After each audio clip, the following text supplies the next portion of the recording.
Hey VC, what's up? It's me, yours truly. I'm back to do a quick video here. Gonna do a quick response to Matthew Smith, his when is this Beatle thing's going to end kind of thread slash question and so forth.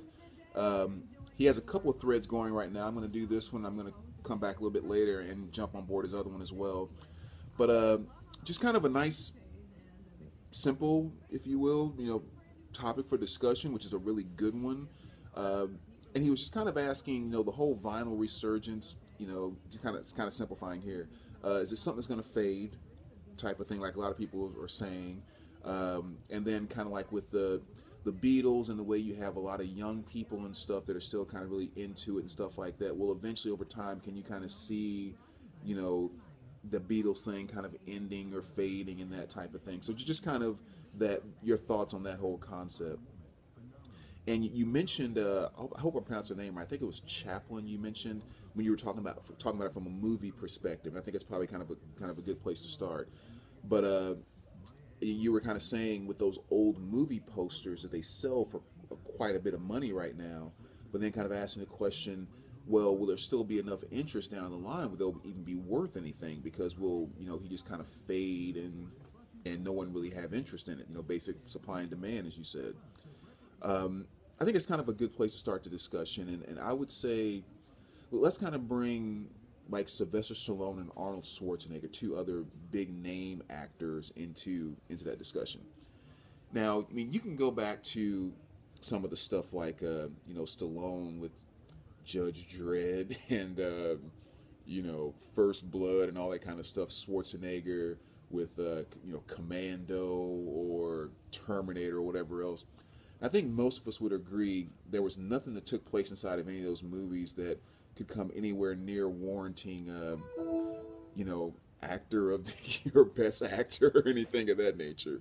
Um, but yet, would I say that Stallone and Schwarzenegger will probably be bigger names that will have much longer staying power and would probably never fade to the degree that some of those older actors that you were talking about um, would have? Yeah, I would probably say they're going to stay around a heck of a lot longer, if not forever, as compared to some of the much better actors that came before them. Um, and I think a lot of that, and this really kind of sums up the same thing too with vinyl and like the Beatles and staying power and all that type of stuff. I think you can really kind of sum all that up with one basic concept, and that is looking at the time period that a person, group, or whatever made their stamp on society, or what was being stamped on society, and if they were a part of it or not.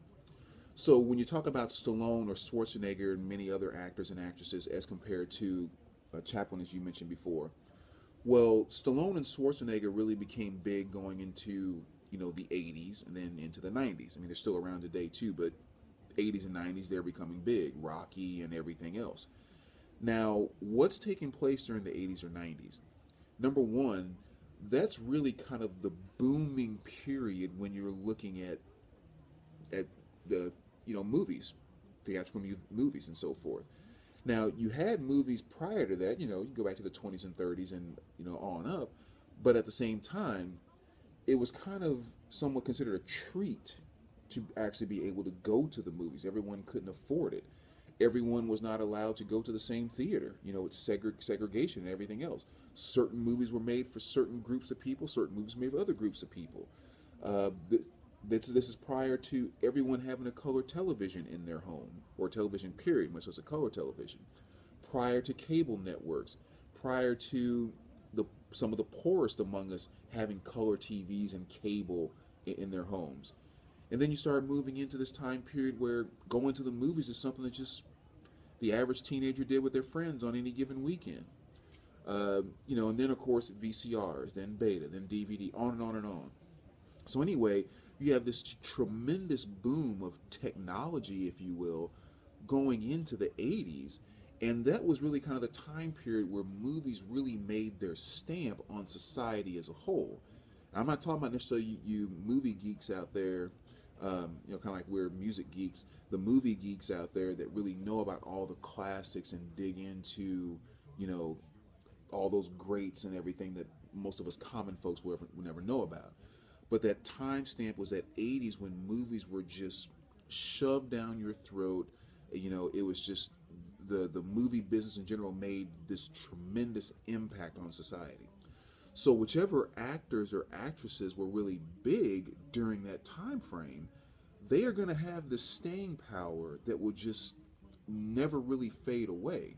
And those that don't fall into that time frame before or after, to gain that same staying power is just going to take so much that most will just not ever be able to do it. And so kind of take that back to music, we can say the same thing. If you talk about a band who I'm actually not a big fan of at all, just a very average band to me, but if you want to talk about a band being in the right place at the right time with the right music, that completely and totally defines the Beatles. Okay, again, even though I'm not as a huge fan of theirs.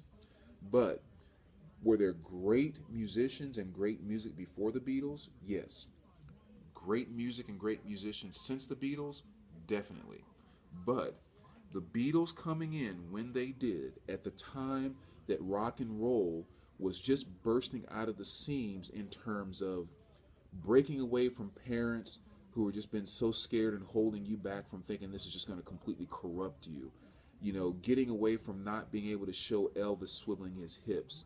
Um, you know, getting into peace, love, and just the rebellion of youth going into the 60s and you know, the Vietnam War, desegregation, like all these things in society, they just took society to this huge boiling point, and rock and roll was making a stamp on society at that moment.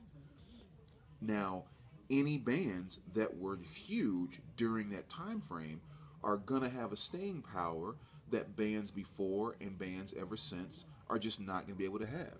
And the Beatles, Led Zeppelin, you know, the Who, the Stones, they were there and they were doing it. They are going to have that staying power. So, as a matter of fact, to a certain degree, and I would say that there's some truth inside of this. If you took the Beatles out of the 60s, let them keep a majority of their catalog, move them into a band that came out in the late 70s, early 80s, and their niche was going back to the classic rock and roll sound, okay?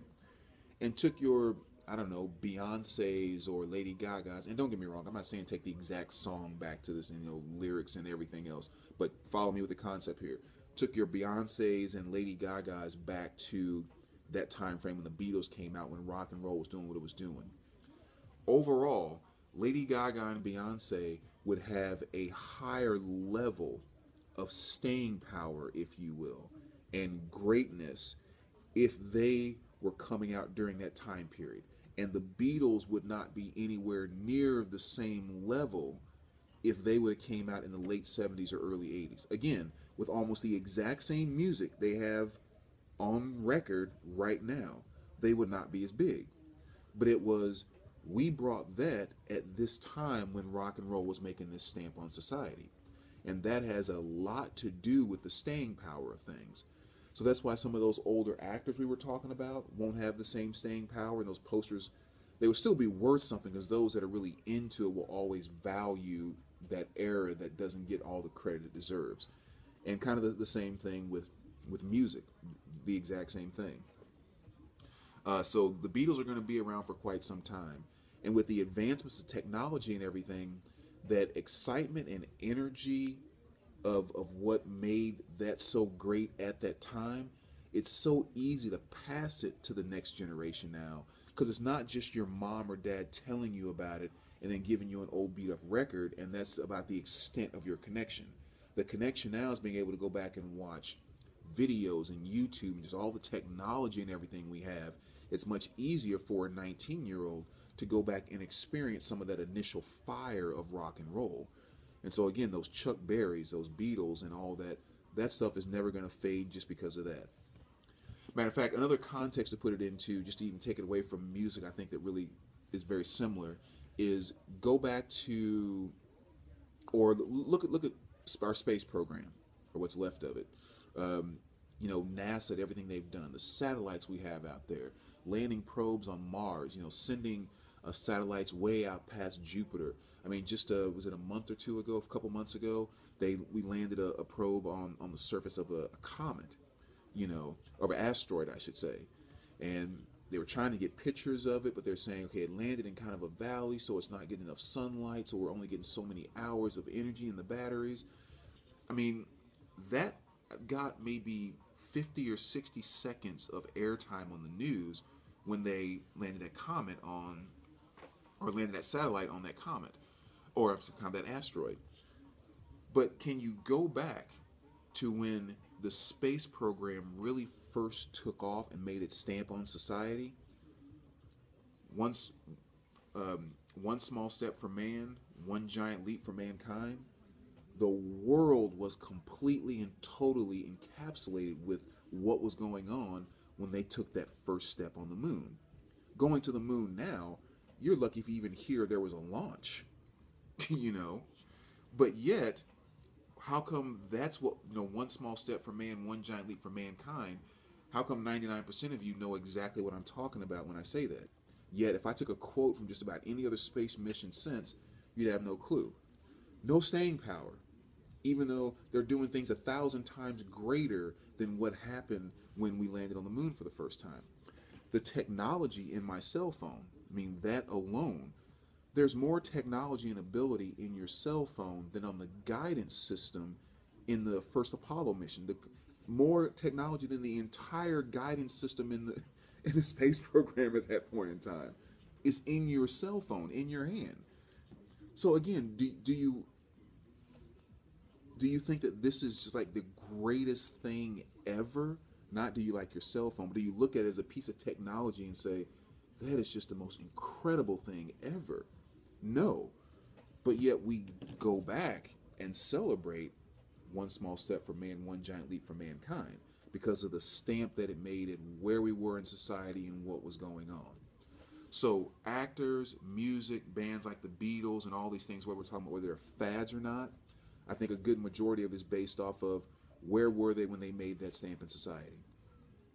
It goes back to a question I had in a thread a while ago about, could there ever be those truly classic albums again? Could there ever be another Blonde on Blonde that could come out? Can there ever be another Sgt. Pepper's? Can there ever be another, Led Zeppelin 4? And people gave their opinion on it, and some said, well, yeah, there's a lot of great music, and sometimes you have to search a little more and so forth. And of course, it's possible, but in my opinion, no, I don't think there ever will be. For the exact same reasons I just described. When rock and roll made its, here we are, here it goes, boom, attack the world out of nowhere. If you weren't in that mix at the time, it's going to be very hard for you to ever achieve a Blonde on Blonde status, even if you sell 3 times as many records as Blonde on Blonde is sold. It's timing. It really is about timing.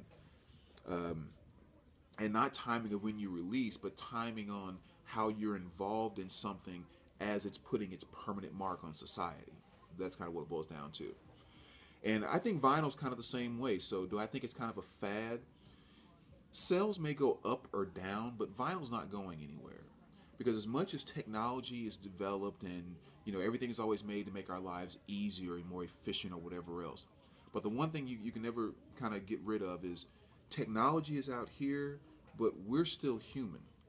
And when it comes to something that we enjoy as humans, we're always going to want to incorporate our senses. That's something that just can't be taken away. So until you figure out how to alter the human body in that sense, we're always going to want to touch. We're always going to want to, smell, hear, see. That's how we take in the world. And when it comes to experiencing music, and the more we want to start taking it in, sure, this iPod looks really cool, but then after a while, it's going to hit me. You just took away my sense of touch. You just took away my sense of sight by taking away this huge artwork. And somehow my natural human instincts are going to take me back to the one format that's going to incorporate the most out of my senses. So in that regard, vinyl is always going to find its way back until some format can take that over. All right, thanks, VC. Let me know what you think.